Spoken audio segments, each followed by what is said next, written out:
నాగమల్లేశ్వరరావు అనేటువంటి ఒక మా పార్టీకి సంబంధించినటువంటి ఉప సర్పంచ్ అతన్ని పోలీసుల యొక్క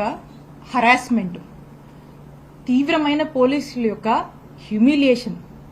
అంటే వాళ్ళు అన్నటువంటి మాటలు, పోలీసులు వేధించినటువంటి తీరుని భరించలేక తట్టుకోలేక తను ఆత్మహత్య చేసుకోవడం, తను చనిపోవడం జరిగింది. మరి ఆ పోలీసుల యొక్క ప్రవర్తన వల్ల కూటమి ప్రభుత్వం అధికారంలోకి వస్తూనే తనని ఇబ్బంది పెట్టి తన మరణానికి కారణమైనటువంటి ఈ కూటమి ప్రభుత్వం మరి ఆ కుటుంబాన్ని పరామర్శించడానికి జగన్మోహన్ రెడ్డి గారు వస్తే పోలీసులు, నాకు తెలిసి జిల్లాలో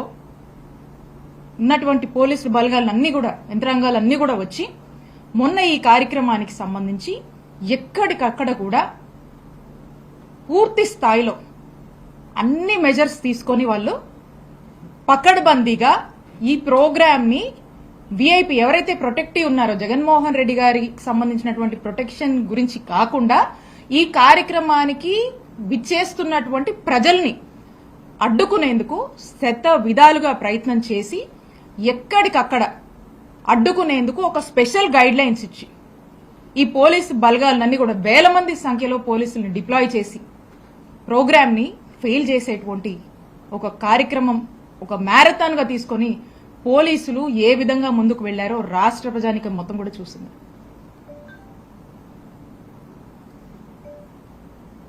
ఒక 100 మందితోనే ఈ ప్రోగ్రాం చెయ్యాలని, ఎక్కడి నుంచి జనం వస్తున్నా కూడా వాళ్ళందరినీ ఆపేందుకు ఎంతగా దిగజారి ప్రయత్నాలు పోలీసు వారు చేశారంటే ఉన్నటువంటి ట్రావెల్ ఏజెన్సీస్ ఫోన్ చేసి మీరు కార్లు ఇవ్వద్దు, జనాన్ని తోలడానికి గనక మీరు ఏమన్నా కార్లు గనక ఏదైనా వెహికల్స్ గనక ఇస్తే వాటి మీద కేసు పెడతాం, ఆ వెహికల్స్ అన్ని కూడా సీజ్ చేస్తామని వార్నింగ్స్ ఇవ్వటం. ఆటో యూనియన్లకు ఫోన్ చేసి మీరు గనక మీ ఆటోలు గనక ప్రొవైడ్ చేస్తే వాళ్ళందరినీ కూడా ఆ ఆటో యూనియన్ కి సంబంధించి ఆటోలన్నింటినీ కూడా సీజ్ చేస్తామని చెప్పటము. అలాగే పెట్రోల్ బంక్స్ ని కూడా ఓపెన్ పెడితే ఎక్కడ జనము అధిక సంఖ్యలో బైక్స్ లో మరి తరలి వస్తారేమో అని చెప్పేసి పెట్రోల్ బంక్స్ ని కూడా మూసివేయటము. అలా అవకాశం ఉన్న ప్రతి చోట కూడా అవకాశం ఉన్నటువంటి తీసుకొని ప్రజల్ని ఈ కార్యక్రమానికి దూరం చేసేందుకు చేయనటువంటి ప్రయత్నం అంటూ ఏదీ లేదు.